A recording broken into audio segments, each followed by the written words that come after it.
Good evening. The Rancho Public Schools Board of Education meeting for Monday, August 12th, 2024 is now called to order. If all would please arise for the Pledge of Allegiance. I pledge allegiance to the flag of the United States of America and to the republic for which it stands, one nation, under God, indivisible, with liberty and justice for all. Thank you. Doug, can you take a roll call for us? President Galbraith. Present. Vice President Morgan. Present. Secretary Tyler. Present. Board Member Tripp. Present. Board Member Miller. Present. Okay, thank you. Both Gary Tripp and Jessica Tyler are coming in virtually tonight, just with some conflicts with work and some family things that came up. I would like to welcome everyone out to our meeting tonight. It's wonderful. I know we have some student recognition, which we're really excited about, and some coach recognition, all sorts of commendations. So we're really, and some nursing commendations. So we're really excited to have everyone here tonight with us. And so we'll get our meeting started tonight. We have some introductory comments by our superintendent of schools, Dr. Visu Cleveland. Thank you all for being here. I really appreciate you coming out this evening. As you see from the first slide, and I'm sure you've been hearing, this is our 30th anniversary as a district. We had a celebration at Rio Rancho High School, and the video is on the website if you would like to see it. We also have a second video that we'll be looking at distributing to the community of community leaders who helped create this district 30 years ago. And it's, I think, a really fascinating look. So this is our 30th, and we are really glad to be here on this 30th year.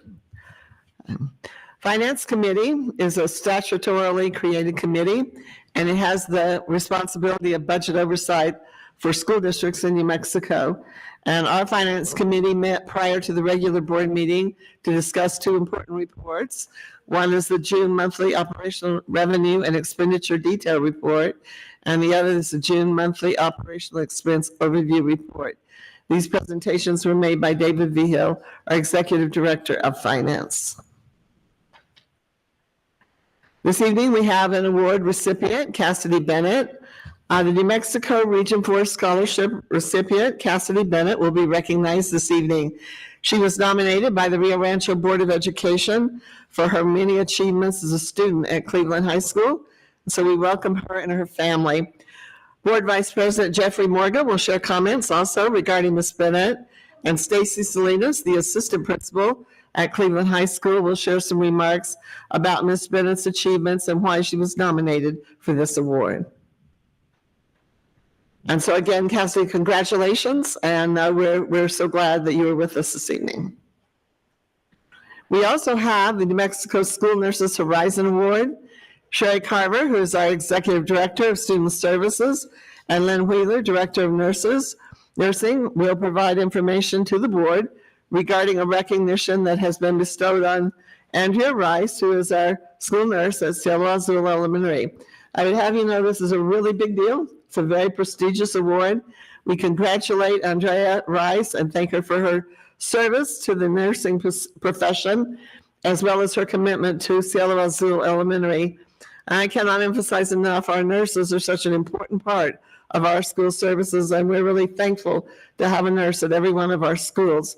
Most of our nurses in this district are paid through Medicaid, and that's a wonderful help in terms of being able to provide service to students, and in some cases, support for families as well. So congratulations, and we will hear a little bit later in the meeting about Andrea Rice. And here's a picture, and this is being bestowed by the New Mexico School Nurses Association. And then we have some recognitions this evening. The first set, the New Mexico High School Coaches Association honorees for 2024 for the spring. And we were very lucky to have several honorees for this past school year. And this information will be presented by Todd Resch, who is, of course, our Executive Director for Athletics. And so we have a good number for both of our comprehensive high schools. Our head coaches, Michael Gonzalez, Rio Rancho High School Girls Track, Wendy Lopez, Rio Rancho High School Spirit, Macario Borrego, Cleveland High School Girls Wrestling. And then we have Victoria Collins, who is a Rio Rancho High School Cross Country and Track Assistant Coach. And so she is being recognized as an Assistant Coach of the Year. And the Assistant AD of the Year is Debbie Garcia from Rio Rancho High School as well, and works in the athletic department and provides support to all the programs at Rio Rancho High School. We have the following are all state championship coaches this year. Philip Keller at Rio Rancho High School, boys and girls cross country. Ali Salada and Rocky Ramirez, Rio Rancho High School girls powerlifting. Michael Gonzalez, Rio Rancho High School girls track. Greg Rusk, Cleveland High School girls track. Macario Borrego, CHS girls wrestling. Stephen Steele, Cleveland High School boys powerlifting, and Kenny Henry, CH Cleveland High School, and he is not wrestling, his track. Okay. And we also have a level 1 coaching milestone, and Todd will explain to you what that is. And Evan Copeland, Cleveland High School boys wrestling, received this recognition. So congratulations to all of the winners, and we'll hear more about all of these folks a little bit later on in the meeting. It's a wonderful number of folks to be recognized from one school district, and so we congratulate all of you. We also have in our regular business meeting a finance plan and market update. We have an update on the Rio Rancho Public Schools finance plan for capital projects, and that will be presented by Kaylee Weimerskirch, and I hope I got your name right, with RBC Capital. The report includes the following: our history of assessed valuation, our history of tax rates, current outstanding debt, a finance plan and time schedule, and municipal market weekly update information.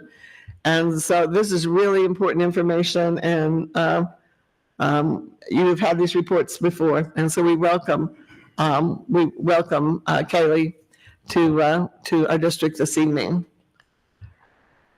We also have, as the board is already very well aware, it's time for resolutions again for the New Mexico School Boards Association.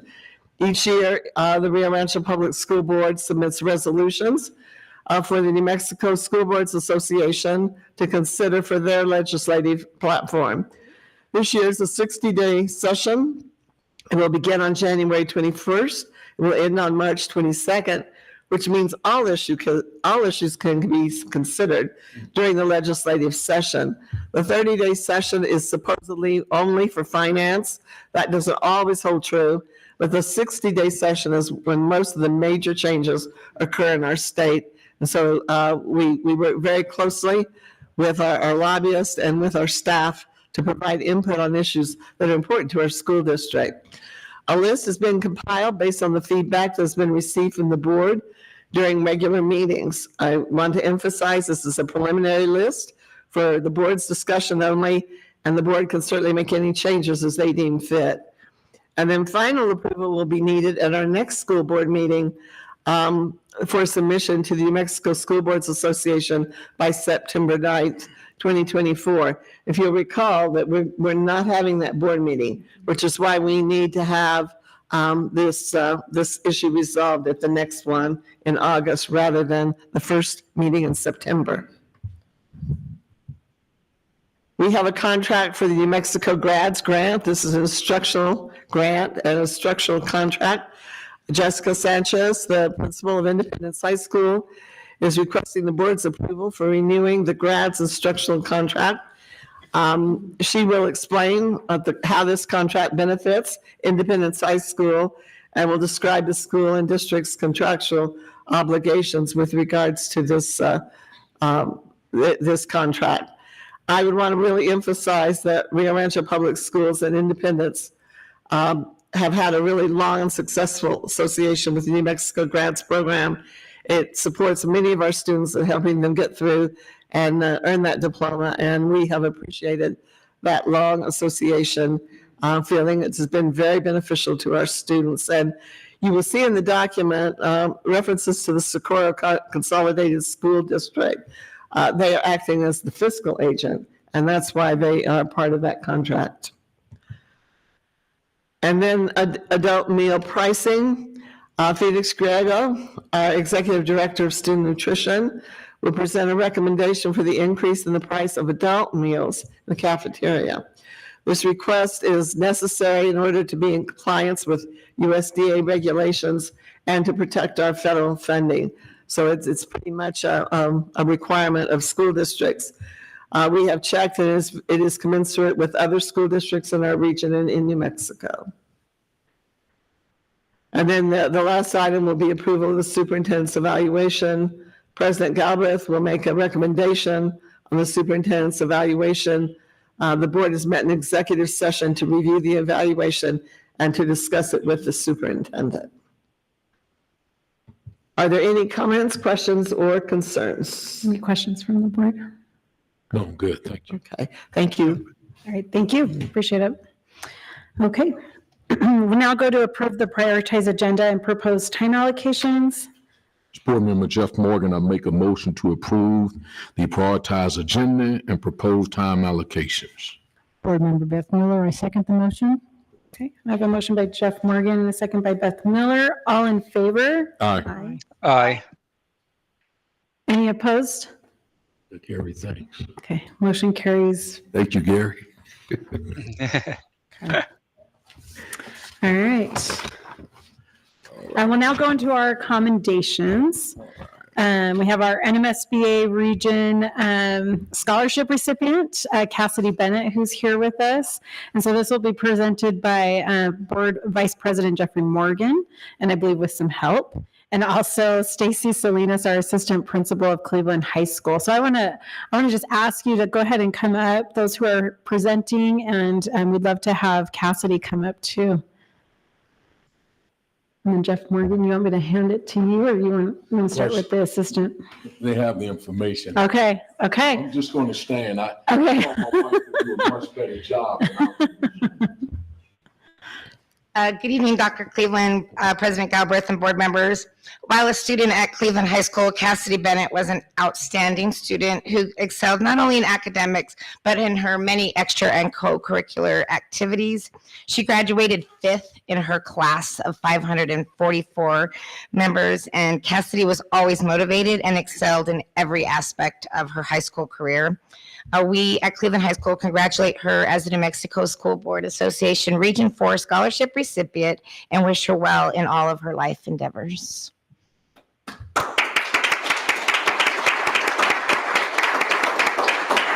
And also on behalf of Cleveland High School, we just want to say congratulations to you, Cassidy. Cassidy's going to be going off to college, and we'll let her speak a little bit about where she's going, but we're so proud of you, and we're so glad to give you the scholarship, and we wish you and we bless you as you go on your travels.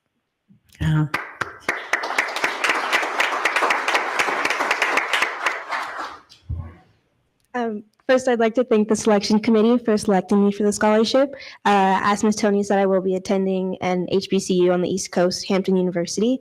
I actually leave in 3 days. And then I plan to become an attorney. So after my undergraduate degree, I will pursue law school, most likely on the East Coast as well. Thank you. Thank you. Thank you. Do you want to add anything? I just want to say I had a chance to meet the young lady, but just from my wife sharing with me the various accolades and what her future plans are, I was just blown away. And she just mentioned, I didn't know she ranked number 5 in her class. So I am really impressed with that. And I just want to encourage you to continue to work hard. As I always tell people when they come up here and I hear about the success, it just didn't come. You had to work hard to get that done. And I'm a big fan that there's a reward for hard work, and just continue with the good work. And hey, by the way, I know you want to go to the East Coast and do the law thing, but don't forget to come back to New Mexico and share that education, okay? All right, again, congratulations to you. I greatly appreciate it. Thank you. Thank you. Again, just congratulations. It's an outstanding accomplishment, and we wish you well. And we know that we'll hear great things about you in the years ahead. So again, best of luck as you venture out into the college world. We know you're really well prepared, and best of luck to you. And I have to amen. Jeff Moore, I hope you come back. I hope you come back to New Mexico. It's not the land of entrailment. It's a wonderful place. So we're grateful. Thank you for coming in tonight. It's nice to have you. All right, we'll go to our next commendation, our New Mexico School Nurses Horizon Award for Andrea Rice. And we have Sherry Carver and Lynn Wheeler who will be presenting this. Good evening, President Galbraith, members of the board, and Dr. Cleveland. Tonight we are bringing a commendation for one of our fabulous nurses. But before we do that, I'd just like to voice my appreciation for all of our nurses and our health assistants that work in our health offices. Lynn does a great job as the director of nursing, and she prepares an end of the year report every year. And I always look at it, and I'm always in awe of the number of kids that go through our health offices. Here's an example. There were 80,431 office visits to the health offices last year. Yay. There were over 4,000 emergency medications administered in our health offices. And in addition to those, they did 19,271 screenings for vision, health, and dental and other screenings. So that's just a short example of what's in that report that Lynn puts together. But I mean, these people are busy bees. So thank you. Thank you to all our nurses and our health assistants. As Dr. Cleveland said, they are a vital part of our school system, and we so appreciate everything that you do. With that said, I will turn it over to Lynn, and she's going to talk about Miss Andrea Rice a little bit. Good evening, President Galbraith, Dr. Cleveland, and members of the board. Tonight, we're here to recognize Andrea Rice, the school nurse at Cielo Azul Elementary School. She was presented with the Horizon Award by the New Mexico School Nurses Association this summer. This award recognizes a school nurse within the first 3 years of practice who demonstrates outstanding school nursing practice and leadership. And before Andrea started at Cielo Azul in 2022, there had not been a consistent nurse in the school. And this led to a less than ideal immunization rate and outdated health plans, just to name a few things. Andrea came in and immediately started improving things. Within the first year of her being at Cielo Azul Elementary School, the immunization rate was greater than 98%, and all health management plans had been updated. But most importantly, the students were receiving the consistent daily care that they received, that they deserved by a school nurse. Andrea has represented the nursing profession and Rio Rancho Public Schools with excellent student care and leadership, and I'm very pleased that we can recognize her tonight. All right.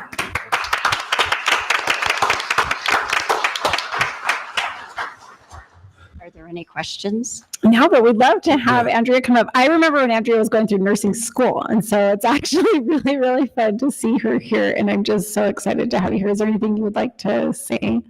It's just an honor to be nominated, and I really appreciate the support that we get through the district. Yeah. And, in addition to all of those things that you announced, and I'm not sure exactly how it looks at that elementary school level, but I know too, we have just a lot of kids who sometimes just need to go into the nurse just to have a moment, because it's just hard and things are different now. And so I just really want to thank you for taking all that time to be with our students. It's huge. I think sometimes bigger, my kids have been at places where sometimes they don't feel all the love in the nursing office, and they've been in places where they do, and it makes a huge difference for them and the help that they need. So thank you so much. I'm going to pass over to Jeff Morgan. You want to add anything? I just want to say congratulations. I mean, that's huge at the end of the day, and just listening to the numbers. Thanks for your hard work. And again, it paid off. Thank you so much. Yeah, thanks. Definitely. Yes, just we're proud of you and for you, and thank you for your commitment to the students and to your profession. Thank you. Thanks. Dr. Cleveland. Again, thank you for your hard work. As I said, it's such an important part of our school district and the quality education that our children receive. And for some of our children, it's the primary care that they get. It's the only care that they get. And so I appreciate the time and effort and commitment that you put into that. One of the nicest things is when you get nominated and recognized by your peers, other people who know what your job is all about, how hard it is, and they step forward and say, this is a person that is above and beyond others in our profession. So congratulations on this recognition. Thank you very much. Thank you. Thanks for coming in.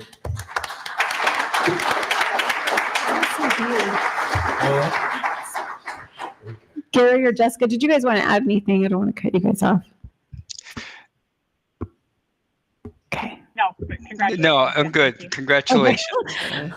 Vice President Morgan wanted to make sure I gave them, their opportunity, but it's always so funny when we have them come in through the through the mic over the top. So, all right, thank you once again for being here. Okay, our next one is our New Mexico High School Coaches Association honorees for 2024, and Todd Resch, our Executive Director of Athletics, will be presenting. Good evening, Board President Galbraith, Superintendent Cleveland, members of the board. Numerous Rio Rancho Public Schools Athletics Department staff were recognized at the recent New Mexico High School Coaches Association Dinner and Award Show held on Thursday, July 25th at the Albuquerque Convention Center. At the event, the association recognized its 2024 Coaches and Assistant Coaches of the Year and the 2024 Coaching Milestone Awards. The following Rio Rancho Public Schools athletic staff members were recognized.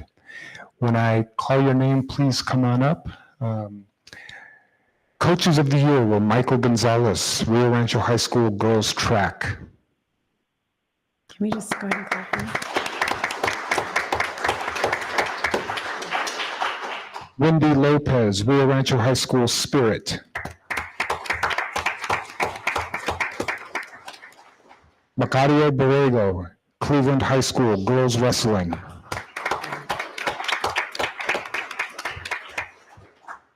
Assistant Coaches of the Year, Victoria Collins, Rio Rancho High School Cross Country and Track. Assistant Athletic Director of the Year, she could not make it tonight, but Debbie Garcia, Rio Rancho High School Athletic Department Secretary.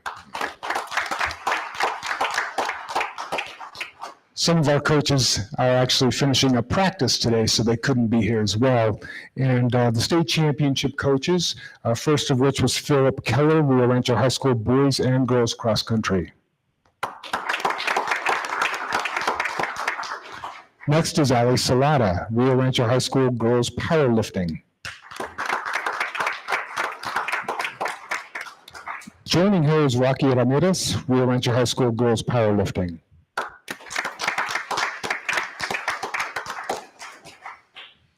Michael Gonzalez, Rio Rancho High School Girls Track.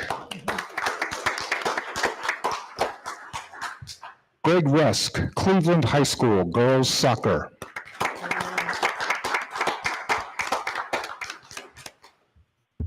Again, Macario Borrego, Cleveland High School Girls Wrestling.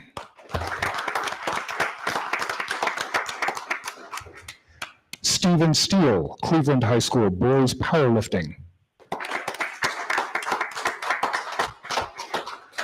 And Kenny Henry, Cleveland High School Boys Track.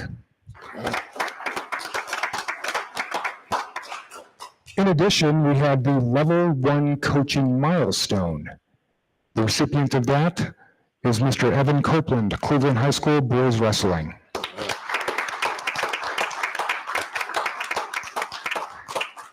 It was asked earlier, what does that mean when someone receives a Coaching Level 1 Milestone Award?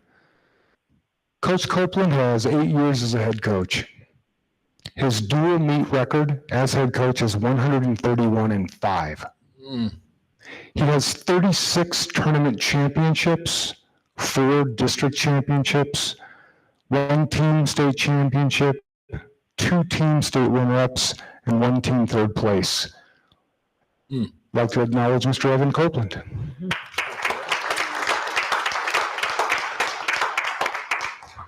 This group of individuals standing in front of you represent the very best of the best.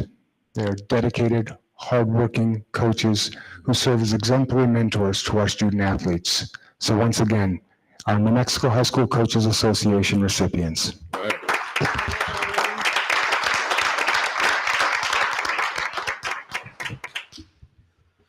Well, if you guys want to say anything, I want to give you that opportunity to say something. And so I'll give you that opportunity in just a second. But first, I just want to say how grateful I am to you guys for all that you do as coaches. Sorry, there's coaches up there that I just love because you coach my kids and you make a huge difference in their lives, in our students' lives. And for some of our students, this is why they come to school, is so that they can be with you guys and do all those things. And so on behalf of just parents throughout our district, I just want to say thank you for all that you do, the time that you sacrifice sometimes during track season, especially. I know you're not all track coaches and I'm not as familiar with some of our other ones, but I'm like, I don't know how you guys are holding up. And I know all the sports are like that. It just gets totally crazy and you're trying to do varsity and JV and help everyone. And so thank you for that sacrifice from your family. Sometimes we get to have little ones who come out and be with us as we're, doing different things. So thank you so much. So for those who would like to have an opportunity, you guys are welcome to say a few things, and then I'll have the board say some things back to you. But I can see Wendy is ready to get up there. Wendy, you want to say a couple of things? You can say no if you don't want to. Okay, let's see it. So just thank you. This is amazing to be recognized. It's been an amazing time for me. So I just retired from coaching this season, so I'm not continuing, but I've been with Rio Rancho Public Schools coaching 11 years, 11 seasons, 3 state championships, top 10 in the nation, 6 out of, those 11 years, but it's just been phenomenal. I loved coaching for Rio Rancho Public Schools and the kids just mean the world to me. So stepping away has been a, bittersweet and lots of things, but I so appreciate you guys, the support and the other coaches, because I know, what they go through, but thank you. It's been amazing. And I love Rio Rancho and we'll support however and whenever I can. So thank you so much. Thank you. Thank you.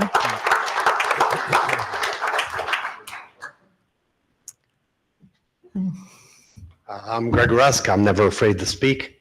I just want to say thanks again for all your support. I think a lot of these coaches might agree, but it's really not about us, and it's about those kids. And your continued support is appreciated, wanted, and it is some of the best money ever spent by a school system, because these kids really thrive and become much better individuals and much better citizens because of sport and all the other extracurricular activities we have. There's a reason why there's all those houses being built. People want to come to our schools, and sports is part of it. Sports is part of it. And there are people moving into the district from out of state that look it up and they go, what school is kicking butt in the academics and kicking butt on the soccer field, right? Or on the track, or on any of them. And they move into our district and help build all those houses. So thanks again. Please keep it up. And it's much appreciated. Thank you. Yeah, thank you.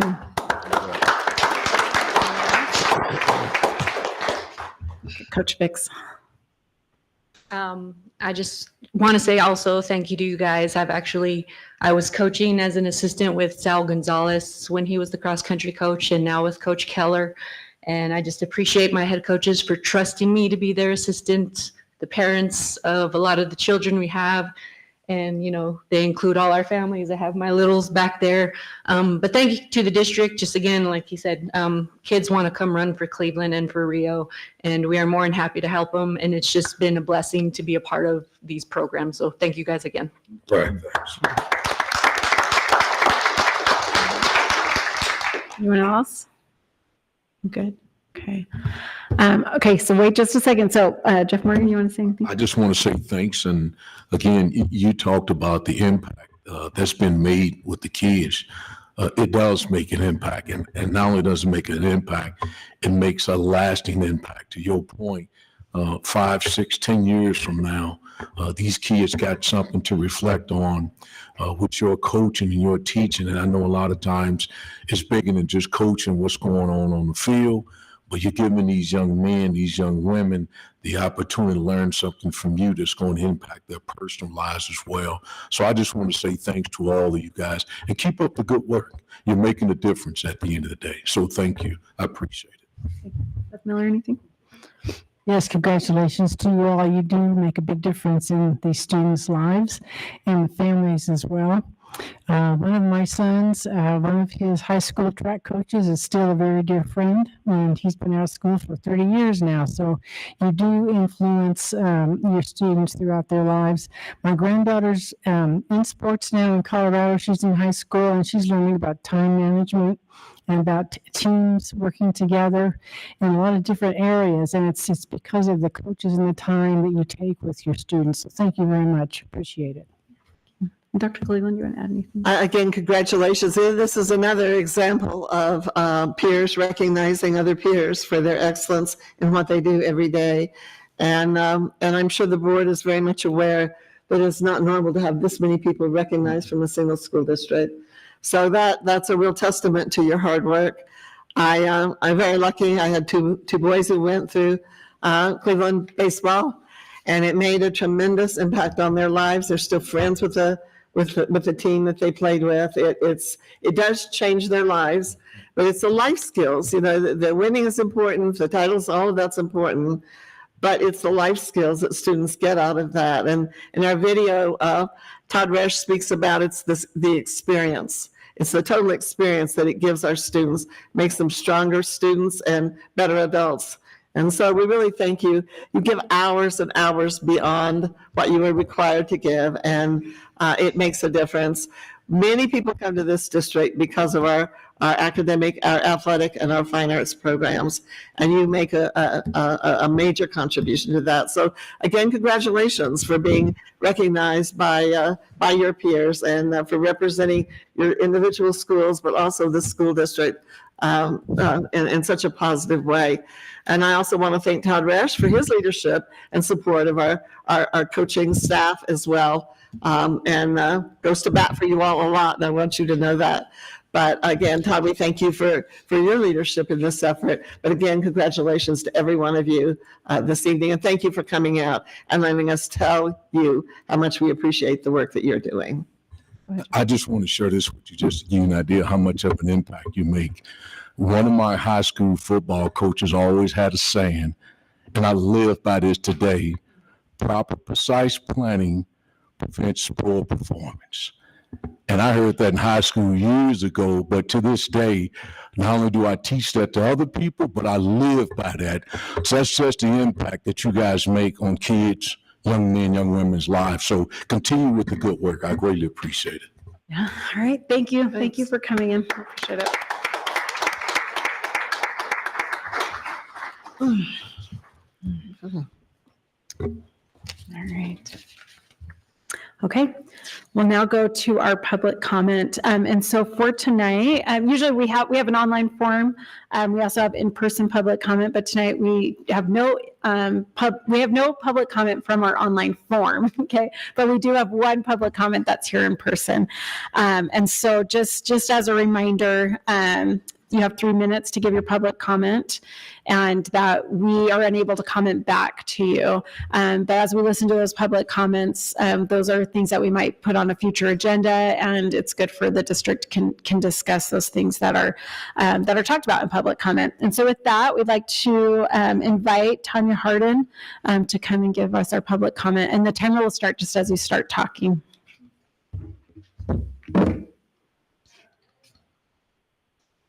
Good evening, President Galbraith, Dr. Cleveland, and school board.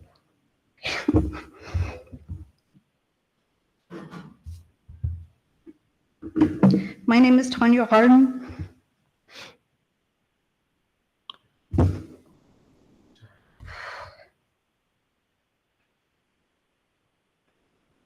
I'm a retired Sandoval County Sheriff's Deputy with 22 years of service.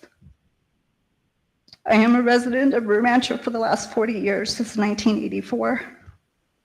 I attended the Rancho Public Schools until I went to high school at Cibola and graduated in 1993. I have always admired this community and the school district.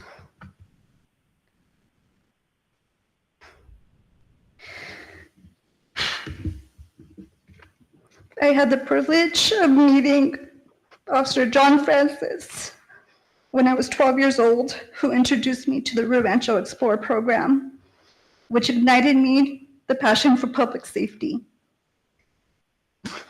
Unfortunately, Officer Francis lost his battle with pancreatic cancer on July 15th, 2024. He was a decorated public servant for 24 years. He served as a Rancho firefighter, EMT, police officer, DARE, grade officer, bike officer, neighborhood watch coordinator, and criminal investigator. He was a PIO for 12 years with the Rancho Police Department. He continued to serve his community even after his retirement, working as the safety and security coordinator for the Rancho school bus system, and later as an armed school security guard. I am here tonight to see if a school facility of any kind can be named after Officer John Francis. I am hoping that it could possibly be the Rancho High School football field, if possible. If not, then possibly some type of memorial that we could hire to be named in his honor that has to do with anything with the Rancho Public Schools, as a testament to his dedication and service to this community and the Rancho Public Schools. I believe his name is well known and deserving of this recognition, and I hope you could please consider my proposal. Thank you. Thank you. Thank you. I know it's weird to clap. I just want to say thank you for coming in. So thank you. I am grateful that you came in, and I hope that's something that we can put on a future agenda, that we can look into that. And so I talked to Tanya and told her that we can't talk about our public comments, but I do want to say thank you for coming in today. We appreciate it, and we'll be in contact. So, okay. All right. Okay. Next, we will we'll go into our reports. Our report is our finance plan and market update. Kaylee Weimerskirch with RBC Capital will be giving this report.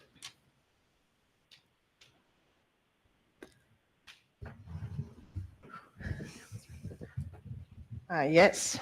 Good evening, President, Superintendent, members of the board. My name is Kaylee Weimerskirch with RBC Capital Markets, here on behalf of Eric Harrigan, who unfortunately couldn't make it tonight. In front of you is just a brief finance plan update presentation and also a brief market update too. So without further ado, I will jump right into it. So first, starting with our first slide, we have the district's history of assessed valuation. Preliminary values for tax year 2024 have come out, and as you can see, the district's tax base has had substantial growth, but that increase in value may not stay. So Intel had an industrial revenue bond, or an IRB, on a fab. That IRB gives ownership of the fab to the county, so instead of paying property taxes, Intel only has to pay a lease payment to the county. That IRB has since matured, and because of that, we're now seeing that fab come onto your tax rolls. The estimated value is about $440 million. So at this time, we're unsure if that value will stay. You know, Intel could potentially enter into another IRB, and that value would then roll off your tax base. But ultimately, without including the fab's value, we calculate that the district's assessed value increased by approximately 8% going into tax year 2024. You know, your residential values continue to be very strong, as does your local economy. This is something we'll, continue to watch, but for financial planning purposes, even though your 5-year average growth rate is sitting at 10.7%, and your 5-year average growth rate is sitting at 10.7%, and your 10-year is sitting at 6.8%, we anticipate a growth rate of only 3%. This is just to be conservative in case there's any fluctuations in your tax base. Continuing on to our next slide, we have the district's history of tax rates. The district does have a 2 mil levy in place, along with a general obligation bond debt service tax rate for the total residential tax rate to be about $10.70. We've already started the tax rate setting process with PED for tax year 2024, and the plan is to set your GO bond tax rate at $8.54 again, so that the overall residential tax rate continues to be $10.70. Continuing on, looking at the district's current outstanding debt, the district has about $85.7 million of general obligation bonds outstanding across 11 different issuances. As your advisors, we're always looking for potential refinancing or refunding opportunities. You know, of the 11 issuances that are outstanding, only 2 of them are currently callable, but, you know, seeing how their outstanding coupons range from 0 to 2.7%, you know, there aren't any feasible refinancing opportunities for the district to pursue at this time, but that's something we're always keeping an eye out for. You know, additionally, at the bottom of the slide, you can see the debt service payments of the district's outstanding debt, and you'll notice that they're structured in a declining manner. That decline allows us to layer in future issuances without a tax rate increase. Looking at our next slide, which is the district's overall plan of finance. So, you know, last November, the district did successfully go out to voters for $80 million of general obligation bond authorization. We plan on issuing that $80 million in 4 installments of $20 million each. We're getting ready to sell the first installment now. The district also was able to renew their SB9 back in November of 23. Since that is good for 6 years and doesn't expire, you know, we won't need to renew that again until November of 2028. As for the Series 2024 bonds, again, the overall goal is to keep the tax rate level at, the debt service tax rate level at $8.54. You know, state statute allows us to issue bonds for up to 20 years, but we're planning on only a 12-year maturity, a bit of an accelerated payment schedule for interest cost savings, and it's also a attractive scheduling for the bond buying community. You know, the last thing on this slide here is your legal bonding capacity. So based off of your tax year 2024 preliminary assessed value, you know, the district could issue up to $241 million. Since the district only has $85 million outstanding, you're only about 35% legally bonded to capacity. So we're not concerned about your legal capacity at this time. On the last slide of this presentation, we just have the timing of this issuance. So tonight it's just a brief informational presentation. You know, in a couple weeks here in front of you will be a range of resolutions that allow the district to go forward with the sale of the general obligation bonds in the amount of $20 million. You know, shortly after that, we'll have a rating call. And then a couple weeks after that, we will then begin to pre-market the bonds. And then we plan on selling the bonds on October 1st. You know, we will be back at your October 14th meeting to report the bond sale results, and then closing is scheduled to be on October 23rd, which is when funds will be available for the district to spend. You know, the second half of this presentation is just a brief market update. You know, we can take it to the first slide, but I'm gonna go a little off the cuff here. So, you know, for the past year or so, the Federal Reserve has been holding rates at about, 5.25% to 5.5%. Again, this was for the goal to decrease inflation to their target rate of about 2 to 3%. You know, July's read of CPI came in at exactly 3%, just right at the top end of the Federal Reserve's goal. And again, the Federal Reserve has done this for so long because they felt that the economy was strong enough to handle the higher interest rates. That story changed a couple weeks ago when, for one, we had some payroll data come out. You know, the payroll data was expected to add $175,000 to the labor market. Well, the market only added $117,000. Unemployment also increased from 4.1 to 4.3%. You know, this information kind of shows that, there are some pressures on the economy. You know, the last Fed meeting, the Federal Reserve did confirm that they're holding rates as is, but now we're expecting, with this new data, there could potentially be a rate cut in February, November, and December. At this time, the market is pricing in 4 different rate cuts of 25 basis points each. That really does conclude it. I stand for any questions. All right, thank you. Dr. Rubin, do you want to add anything? Yes, thank you. It's a really comprehensive report and very easy to read and to understand. So thank you for the time and effort you put into this. It was really very helpful, and we really appreciate you being here this evening to go over it. Thank you. Yeah, thank you. Jeff Morgan, any No questions? question. Just want to say thanks for the information. Appreciate it. Absolutely. questions? Beth Miller, any questions? No questions, just add my appreciation. Thank you. And Gary, do you have any questions? Jessica, do you have any questions? No, thank you very much, Kaylee, for the presentation. She's still on. Okay. All right. Thank you. Thank you for coming in. We appreciate it. And thank you. Should you have any follow-up questions, please do not hesitate to reach out to myself or Eric Harrigan. You know, we're always happy to assist the district as we can. All right. Thank you. We appreciate Thank you. it. And I'm glad we could somewhat get your name right. Thank you. Yeah, we practiced. All right. We'll now go to approve the consent agenda. Board Member And Jeff. Lauren Hatch. Go ahead. Well, I just want to say Lauren is going to speak on this issue for Beth, but he needs to see her Yeah. before she leaves. Okay, that's fine. We'll give him, we'll give plenty of time. Okay. So for the consent, go ahead. The Board Member Jeff Morgan, I make a motion to approve the consent agenda. We'll do that one more time. Miller, I second the motion. Thank you. So we have a motion by Jeff Morgan and a second by Beth Miller. All in favor? Aye. Aye. Any opposed? Okay, motion carries 5-0. So we'll give Lauren a moment to come back in, which is fine. But just as we get started on our Dr. Cleveland, I think, can just talk a little bit to our resolutions as we get going. But every year, we have the opportunity to put together some resolutions that go up to Santa Fe as the legislature gets into session. And traditionally we've done, and I think I've seen on these ones, we'll do some of those things too. We look at our transportation and a lot of the different issues. And I can't remember if we had this one in there, but I was thinking about some of the things that just as we were coming out of finance committee meeting too, that could be really good to put with these resolutions. And in some ways, I think sometimes we've set a lot up. And I'm going to speak for Gary here. He's telling us sometimes that less might be more as we send these resolutions. But of course, as the board votes, we can send as many resolutions as we would like to. All right, so Lauren Hatch will present this to us from the district. Dr. Cleveland, do you want to say anything before Lauren goes? No, Okay. I'll comment on a couple of them as we get to them, if that's okay. Yep, sounds great. Well, Madam President, members of the board, Dr. Cleveland, I think I'm going to go with the Todd Resk grip here. It is that time again, and it sounds like we've had an introduction already about it.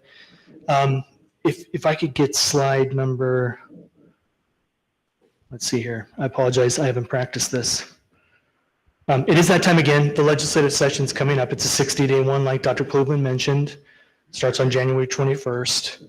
And the School Board Association would like to have what the priorities are from Rio Rancho Public Schools.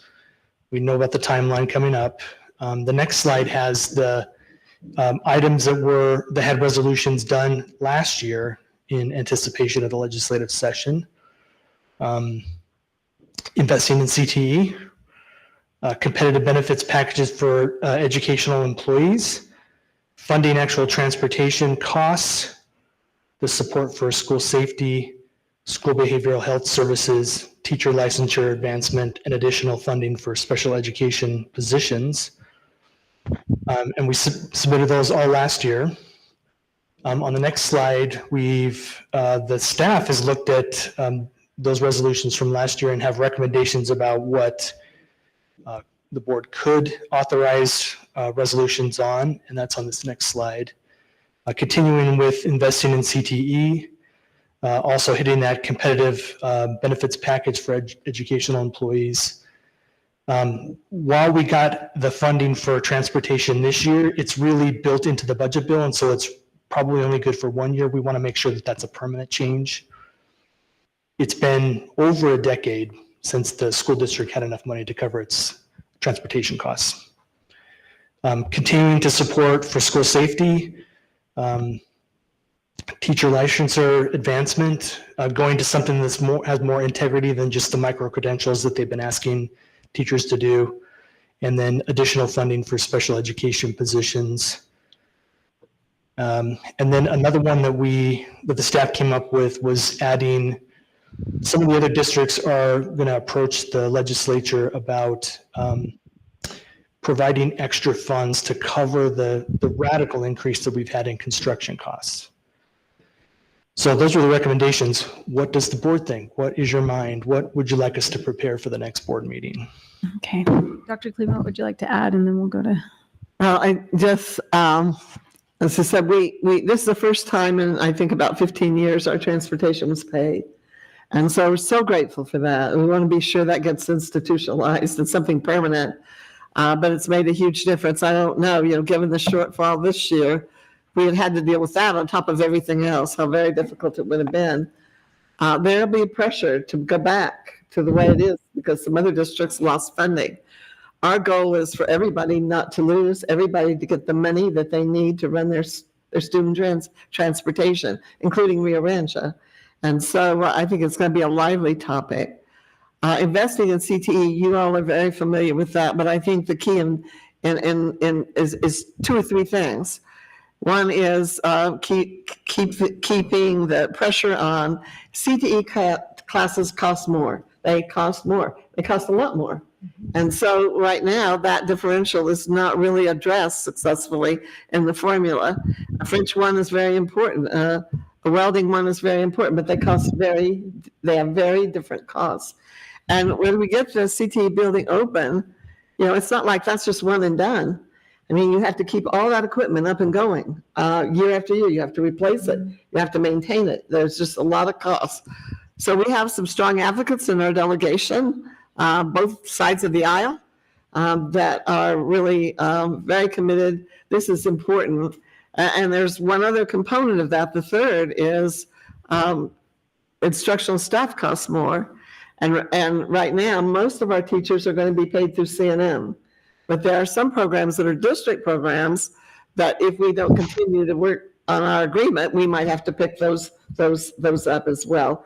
But most of our instructional costs in terms of teachers will be paid by C&M.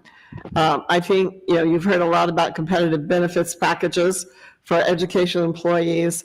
I can tell you that and Mike Chavez can address that very, very well.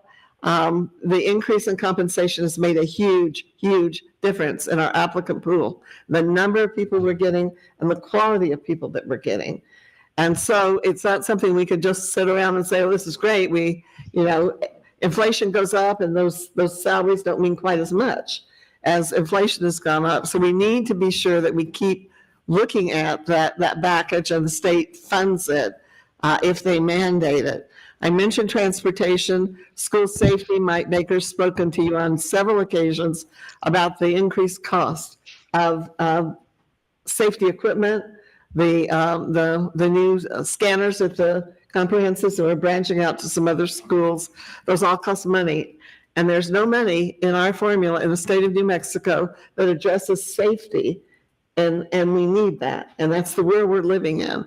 There seems to be great receptivity. It's just a matter of getting the right people to cover it and really pushing. Because I really don't know too many legislators that are going to vote against student safety bill for students. I just don't think I don't think they're out there. So we want to continue to push for that. The one that may not be quite as we may not have talked with you a lot about, but really important, and we really want to push hard for this. It's like last year, everyone was talking about accreditation, and they were so wrapped up in the 180-day, they didn't see the accreditation nightmare that was coming. And I'm afraid sometimes that's where we are. We've got another really major issue coming down the pike if we don't address it. And that's teacher licensure advancement. And it's the credentialing and the ending of the dossier. And people cannot, and Mike, feel free to correct me if I don't have any of this right, but it's hard to get in the classes. They have to pay for it. They have to do it on their own time. There's just a lot of requirements that don't seem to bring any benefit to them or to us. What we'd like to see is an option where if they get a master's degree, they can do the master's program or credentialing, but our teachers should not be required to do both. And if they can't even get in the credentialing classes, which they say are not very good, and they say are not all that helpful, they're not going to be able, when they're at that point of advancing to level 2 and level 3, they're not going to get to. They're going to lose that salary money because we can't get them through that program. But I would argue, in sense of Right now, the state allows you to do we have the dossier, that's going away. We now have the credentialing as one pathway. We have the National Board Certified Teachers. That's another pathway, and that's already accepted, already part of the whole system. We'd love to see the master's degree be another option. If we care about our teachers, and we know our teachers, many of them will be forced to move. Their husband may get transferred. Their wife may get a new job. But, we are a mobile society. A credentialing document means nothing. So they've spent all that time, effort, money, whatever, and they go to another state, and the other state's, what's this? They don't recognize it. They don't accept it. You go in with a master's degree from the University of New Mexico State, Western, Eastern, wherever, and they accept it. That's fine because it's from a major accredited university. I personally feel that master's is every bit as good a document as this credentialing. And it's better for those teachers and their families for their future. So I'd love to see that, and that is one more option. So the options would be the credentialing, the option would be National Board certification, or a master's degree from an accredited university. Any of those should allow them to advance on the licensure advancement scale. So we'd like to strengthen that resolution, push really hard. It's next year is when we're going to start seeing all of these individuals who can't get in those classes. But, even if they get in them, they have to pay for them, and they have to do all that work on their own. And what do they get back for it? They can advance, but they can't advance outside the state of New Mexico. So we'd like to strengthen that resolution, push really hard for our teachers in this district to be able to advance to level 2 and level 3 with one more option added. And then the additional funding for special education positions. You saw in the finance meeting before the board meeting, we have about $450,000 in there for paying the difference between the regular residency salary and paying for a special ed salary in the hopes of getting more special ed teachers who owe us then 3 years of service. We'd like to see that expanded, but we'd also like to see them pick up the whole $53,000 for special ed teachers, given that's the number one shortage of teachers in the state of New Mexico. There's not a district that I know of that is not short teachers for children with disabilities. So we'd like to be more proactive. There are financial penalties for not providing programs when students have those in their IEPs. But more importantly, we can't give the services the children need and deserve. And that's why we would really like to see additional funding go in for special ed positions. And then on the last one, we've had a lot of conversations. We will be having additional conversation next week with the board about Independence High School and the need to get that building constructed. And with inflation and with supply chain and with all the things that have occurred, we're short to be able to finish that building out. And so coming with a plan on how we might do that. But everyone who is building across the state of New Mexico is finding they can't finish projects because the dollars that, let's say you passed it 3 or 4 or 5 years ago, everything has gone up so much since then. That's nobody's fault, but that's the reality that we're facing as we build new facilities. So asking for the state to address it, construction cost increases. We have plenty of money right now in Santa Fe to be able to do this.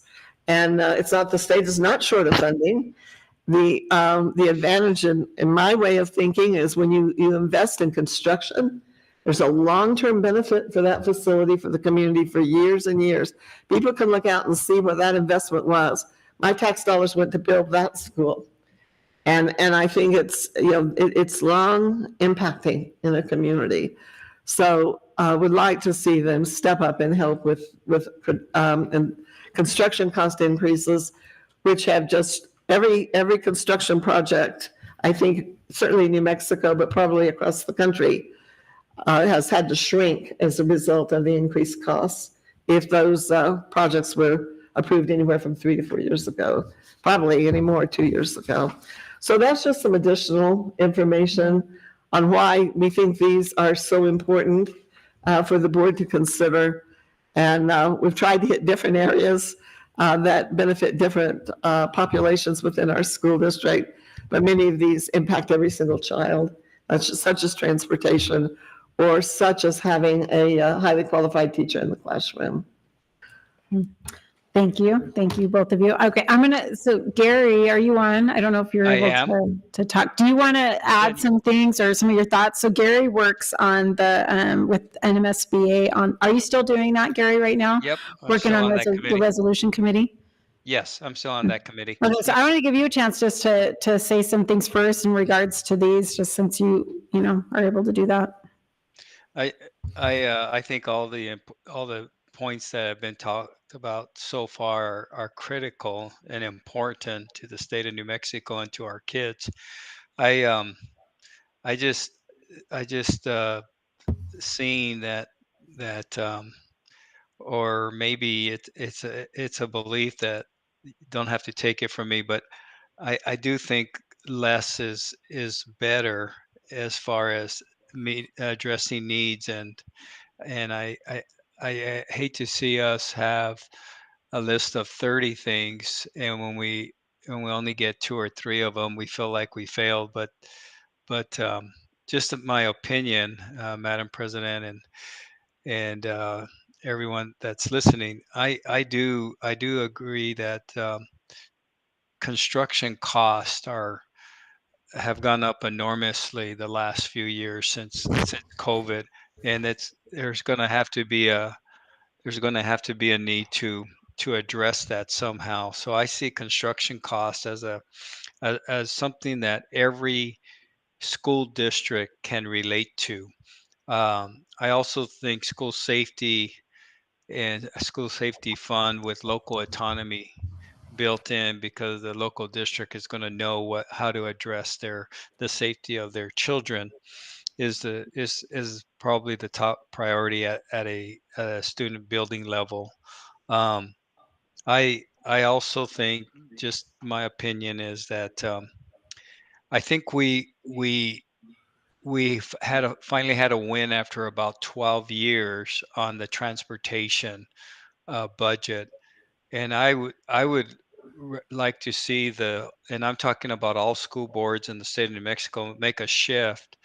If that transportation budget is fixed, to make a shift, that the other area that has been deeply decreased or stagnant, and sometimes omitted even in certain years, and that's instructional materials.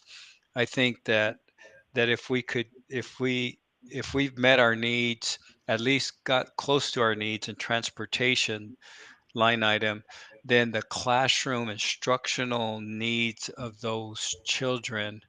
Um, I know that we're starting the school year, and I know parents always feel this crunch, but I know teachers feel this crunch throughout the school year about always purchasing something for their classrooms.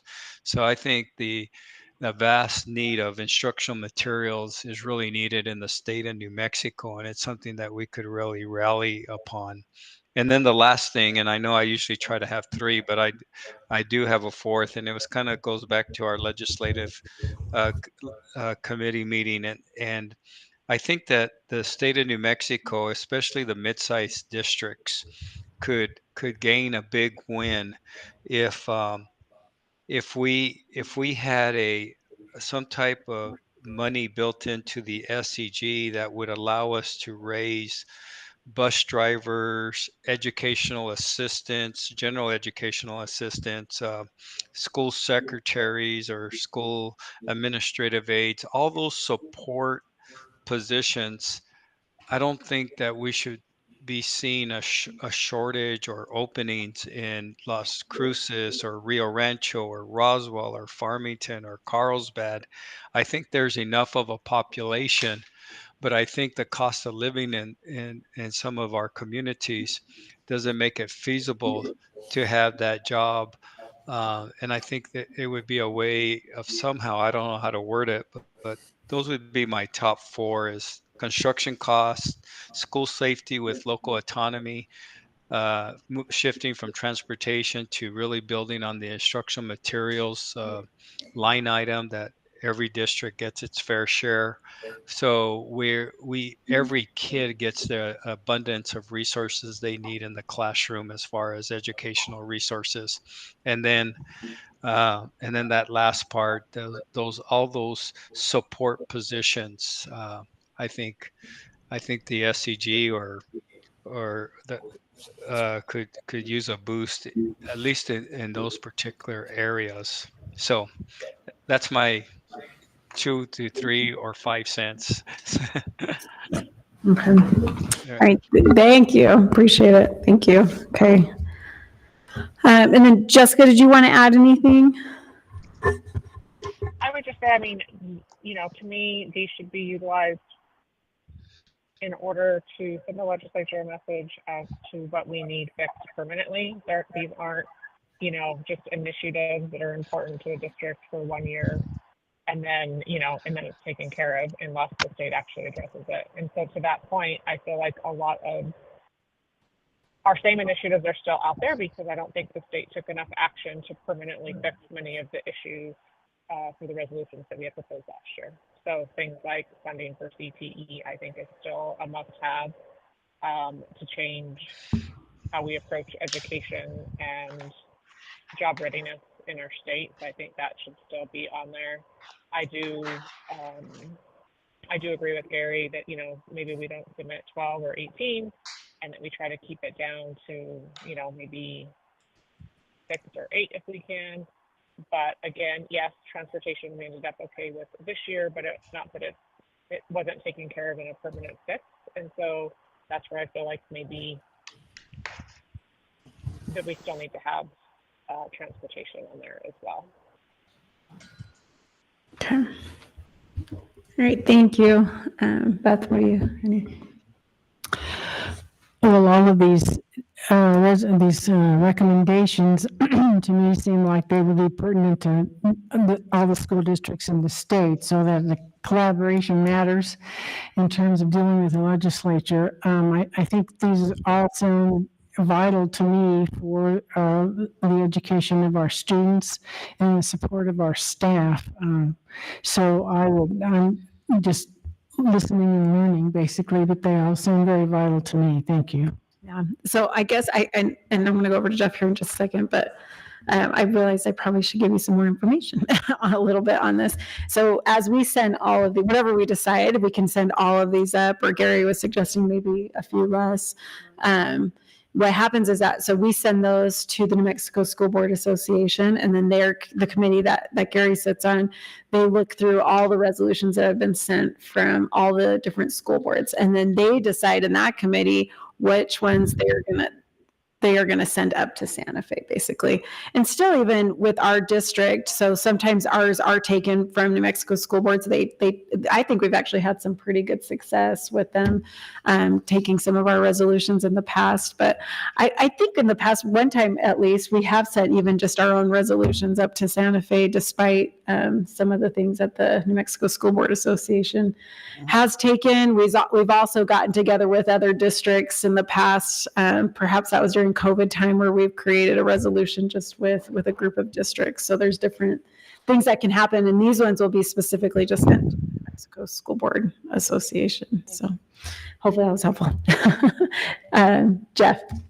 Look, I'm in agreement with the list as well. The only thing I would consider asking is want to continue to focus on IT security. I'm not sure if that would fit up under the capital improvement dollars, but we want to continue the IT security. I think that's important as well. Yeah. I agree with that. So, yeah, and I agree. And I don't know if we can just put that, I mean, it's different than the school safety. So Right. That's why I'm not sure if that could go up under capital improvements, Mike.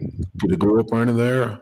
Maybe we can say support for school safety and cybersecurity. Okay. All right. Yeah. Thank you. So, Good job, Lauren. Yeah. For me, it always gets to this point, and I'm with Gary where I'm like, we should have less. And then I see the list and I'm like, this is all good. And I think that they're all really important. And so I feel bad for Gary because he's the one who's going to have to read through everyone's things. But I think all of them are good. I don't know. I don't think we could get it through New Mexico School Boards Association, but I would honestly love to see a resolution that says, hey, Santa Fe, you have this much money. How about you give Rio Rancho Public Schools and all the other schools who are on these 3 and 4 tier bus systems, allow them a one-time money of buses. So That's a wonderful idea. And actually, at a meeting that several of us were with Representative Martinez, he suggested just that. Really? A statewide purchase for school buses to try to get people up, especially those that were on 3 and 4 tier. One of the challenges is about 18 months to 2 years to get a bus right now. But he said he had done some investigating and we thought that was outdated and we could get them faster than that now based on some of the research he had done. But to your point, that's exactly, he said, why don't we invest the money we have right now to get our school buses up to speed? In addition, he was also very concerned that it might give us an opportunity to get many of our school buses more environmentally friendly as well. It would be the time to do that. So I'm just passing on. He thought that your idea was great, and he would like to see us make an effort to purchase more school buses statewide. But would that be worth we're gonna, if we send this, we can say our thank you, and then perhaps that as an ask in that resolution. I don't know. I don't think. You know what? Maybe we could get it. That would be great. It would probably fit quite well in the one about transportation. Making a permanent funding, and then also making funding available for buses. Yeah. So I would be good with that. Any other thoughts or anything anyone wants to add on these? Could I just make one more plug for this? Yeah. Licensure advancement issue. We take a lot of time and effort to expand the pool. We've increased our salaries. We've done some work in the area of benefits.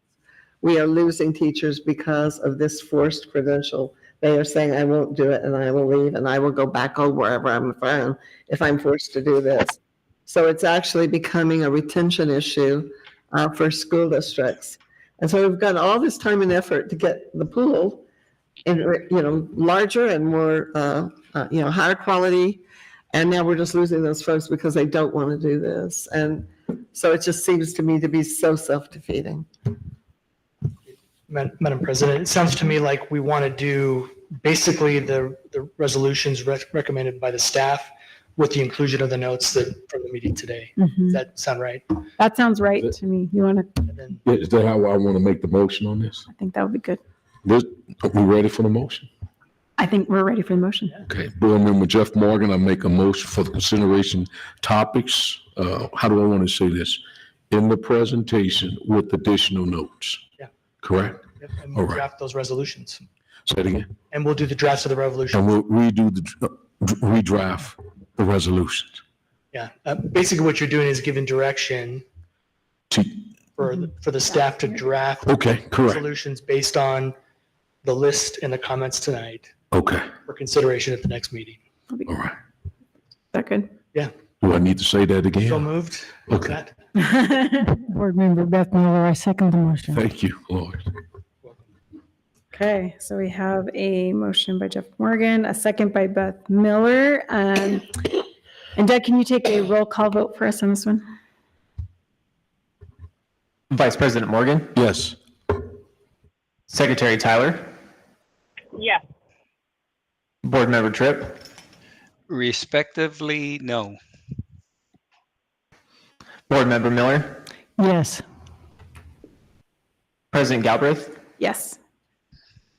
Motion carries 4-1. Thank you. We will try to get these back to you in plenty of time for you to review them before the next board meeting. And then if you have additional input, if you would send that back to us and we'll see if we can adjust based on your input. but we'll try to give you plenty of time to read through them.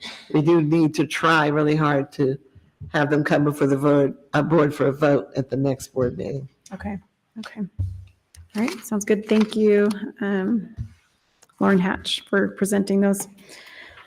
Okay, for our next, and I want to thank Miss Jessica Sanchez for sticking with us for this long. So we'll consider the approval of the New Mexico Grads Grant for the 2024-2025 school year. She's our principal at Independence High School. Good evening, Madam President Galbraith, members of the board, and Dr. Cleveland. I'm here on behalf of the Independence High School Grads Program. As you may be aware, Independence High School offers the Grads Program to expectant and or parenting teens. New Mexico's Grads is a multi-generational case management model which helps students identify and remove barriers contributing to success for themselves and their children. It also helps them overcome the cycle of poverty by achieving a high school education and employable skills. And it also helps develop positive parent and healthy relationship skills. That all said, I am pleased to bring before you tonight the New Mexico Grads Grant for the 24-25 school year in the amount of $18,000 through a direct appropriation from the Socorro Consolidated Schools to provide grads instructional services at Independence High School. The funds are used towards the salary and benefits for the grads teacher, case manager, mentors, supplies, travel, and identified needs for young parents and their children. On behalf of Independence High School and our grads program, we kindly ask that you approve our grant so we may continue to support our teen parents as they navigate their high school education. At this time, I'll take any comments or questions. Okay, do you have any questions? Jeff Morgan, any questions? Beth, any questions? Jessica, any questions or comments? No, thank you. Gary Tripp, any Nope. questions or comments? No questions. Thank Dr. you. Cleveland, do you want to add anything? Just again, it's a good program. It provides some extra support that our kids really use, and we have worked with them for many years. It's always been a really positive relationship. Yeah, okay. Thank you. And thank you. Thank you for all that you do. So we'll go for a motion on this one. As Board Member Jeff Morgan, I make a motion for the approval of the New Mexico Grads Grant for the 2024-2025 school year. Board Member Beth Miller, I second the motion. We have a motion by Jeff Morgan, a second by Beth Miller. Can you take a roll call vote for us? Vice President Morgan, Yes. Secretary Tyler, Yes. Board Member Tripp, Yes. Board Member Miller, Yes. President Galbraith. Yes. Motion carries 5-0. Thank you. Thank you. Thanks for coming in. Thank you. We are just beyond grateful for our Independence High School. And so hopefully we can continue to do good things there. So next we'll go to consider the approval for an increase to adult meal pricing. And so Felix Griego, our Executive Director of Student Nutrition, will present. So good evening, Dr. Cleveland, President Galbraith, members of the board. Thank you for having me this evening. As you can see, Rio Rancho Public Schools hasn't increased our adult meal prices for quite some time. Lucky enough, all of our students eat for free, but along with the memo that I'll read briefly to you all, I also provided some USDA guidance kind of that has led to what I'm going to be discussing with you this evening, along with the USDA reimbursement rates for school year 24-25. With that being said, Rio Rancho Public Schools currently charges adults $3.50 for lunch and $2.80 for breakfast. These prices have not been increased since 2018-2019 school year. Per USDA regulation and guidance regarding the price of adult meals outlined in the National School Lunch and Breakfast Program, districts are required to price adult meals at a minimum of free reimbursement rate for the current school year. The current rates that Rio Rancho Public Schools receives from USDA and the Public Education Department are currently at $4.52 for lunch and $2.84 for breakfast. For Rio Rancho Public Schools to be in compliance with USDA regulations and to protect our federal funding, We ask the board to approve an increase of adult meals for lunch from $3.50 to $5 and breakfast from $2.80 to $3. If approved, the district will not need an adult meal price increase next school year, as we should remain in compliance with USDA regulations during the following school year. The price is with the same cost range as our neighboring school districts and throughout our states. The rounded dollar figures will also limit the amount of change distributed for adult meals and simplify cashless payments. And so a couple of highlights, like everything else with inflation, food costs, we just kind of need to keep up with, our surrounding school districts, and then, of course, with USDA regulations, just to be in compliance. We need to kind of increase our lunch and breakfast costs. And then another thing, I go to the schools quite often, and some of our teachers ask, well, I'm getting a smaller portion size, because typically it looks, it's kind of regulated in USDA regulations, but they like a little bit more food. And so I think with the increase, we'd be able to feed our adult meals and our teachers and our staff at our district. So with that being said, I will go ahead and open it up to President Galbraith, Dr. Cleveland, or members of the board if you have any questions or concerns. Okay, thank you. Dr. Cleveland, do you want to add anything? Just this is pretty much, we need your approval, but we're pretty much regulated to do it or we lose our federal funds. So not much choice here. So I certainly do support it. I do want to say, though, that as this increase is taking place, the quality of our lunches have improved, our service has improved. Really appreciate the leadership that Felix has had in getting this program moving in the right direction. And so it's easier to ask people to pay a little more when the food quality has gotten better and the service has gotten better, and it has. And so for all of those reasons, we hope that the board will approve this increase. It's still $5 is still a pretty good deal for lunch. These days, yes. Yes. Jeff Morgan, any questions or comments? Any questions or comments from anyone? No questions. Okay. Board Member Jeff Morgan, I make a motion for the approval of the increase to adult meal price. Board Member Miller, I second the motion. Okay. A motion by Jeff Morgan, a second by Beth Miller, and Doug, if you take a roll call vote for us. Vice President Morgan, Yes. Secretary Tyler, Yes. Board Member Tripp, Yes. Board Member Miller, Yes. President Galbraith. Yes. Motion carries 5 votes. Thank you. Thank you. Great. Thank you. Awesome. Thank you so much. Thanks for the support, as always. Yeah, thank you. And we will now go to consider the approval of the superintendent's evaluation. Are there any questions on this? No. Okay. Board Member Jeff Morgan, I make a motion for the approval of the superintendent's evaluation. Board Member Beth Miller, I second the motion. Real quick, Lauren, should we say the time on this, or should we say the school year time on this? You can say that, yeah. Okay, so this would be the 2024 school year, right? 24, wasn't it? Okay, yeah. That you guys Last discussed year's. in Mhm. executive session. Okay. Okay, so the revision of the motion is, it's the approval of the superintendent evaluation for the 23-24 school year. And we have a second by Beth Yes, Miller? I seconded the motion. Okay. Okay. Okay, if we can get a roll call vote on this, please. Vice President Morgan, Yes. Secretary Tyler, Yes. Board Member Tripp, Yes. Board Member Miller, Yes. President Galbraith, Yes. and that is 5 votes for. Awesome. Thank you. Thank you. Appreciate it. Lauren, do we need to do the school year for the adult meal pricing as well, or is that okay? I No, didn't- that's fine because it's something that's going to continue on and hopefully we don't have to do it next year. So we're just going to continue it until it has to end. We're good, okay, thanks. Okay, thank you. Thanks everyone for trying to make sure we all stay in the right lines. That's always a good thing. We want to do the right things. So just as far as advanced planning, there's an audit committee meeting on the 26th with our regular board meeting.